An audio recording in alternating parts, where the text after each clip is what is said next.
本期视频是印度网红地缘政治专家扎夫达的访谈节选。作为在印度受欢迎的民族主义学者，扎夫达再次玩起了口嗨，畅想未来的印度想要低调，实力都不会允许。我们看看他是怎么说的吧。Do you think we'll ever see an expansionist India in our lifetimes? In our lifetimes, it may happen. Really? It may happen in our lifetimes. It's possible. I'm obviously asking you this question based on the fact that we've done countless geopolitical episodes together. And the one core learning I've had about geopolitics from you is that geopolitics unfolds over decades. So you can kind of roughly predict what is likely to happen. When it comes to India's potential future expansionism, I say it could happen within our lifetimes, the next 20 to 30 years or whatever, because power is a force that pushes outwards. And India is a rising power. India is currently a middle power.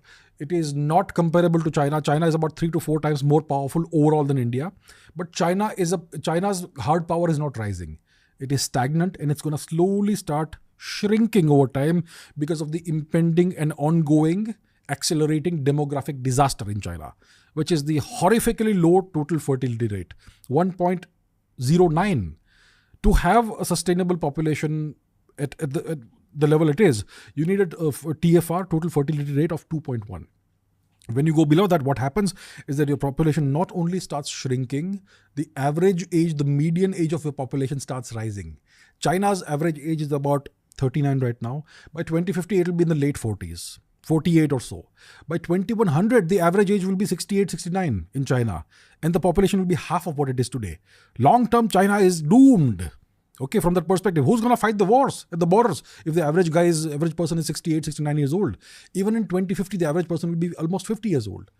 Who's going to fight? And China is such a weird nation where I must have said this before, every individual who lives in China, most of them, they have no brothers or sisters, they have no cousins, they have no uncles, they have no aunts. They are the last of a very ancient lineage.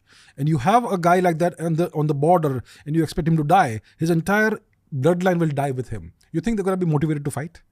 Okay, they will obey the orders to go and fight and die if they are told to, but the motivation is going to be less compared to somebody who's defending their homeland like Indians. So that's a deal with China. India, on the other hand, is rising. Its hard power is rising, economic power is rising. When your economic power rises and grows, your military power also rises. India's power projection abilities are visible. We are doing freedom of navigation operations in the Indian Ocean region. The Chinese Navy, even though it's so massive, they're building warships like sausages. They are constrained by the 2 island chains. The Americans have ring-fenced the Chinese Navy through these island chains. So China, overall, its power projection and its overall hard power is slowly shrinking now. It's beginning to shrink. It's still going to be a very powerful nation until the 2050s. But overall, it's shrinking. India, on the other hand, is rising. It's growing. The hard power score is rising. Every year it's going to rise to a certain extent, to a certain amount. So once you have that happening, borders change. Borders are never set in stone. And as your hard power index is rising, your score is rising, borders will change and expand outwards, not inwards. So that's why I say that in our lifetime, India's borders are likely to change in some way. And India's overall net area will increase, most likely.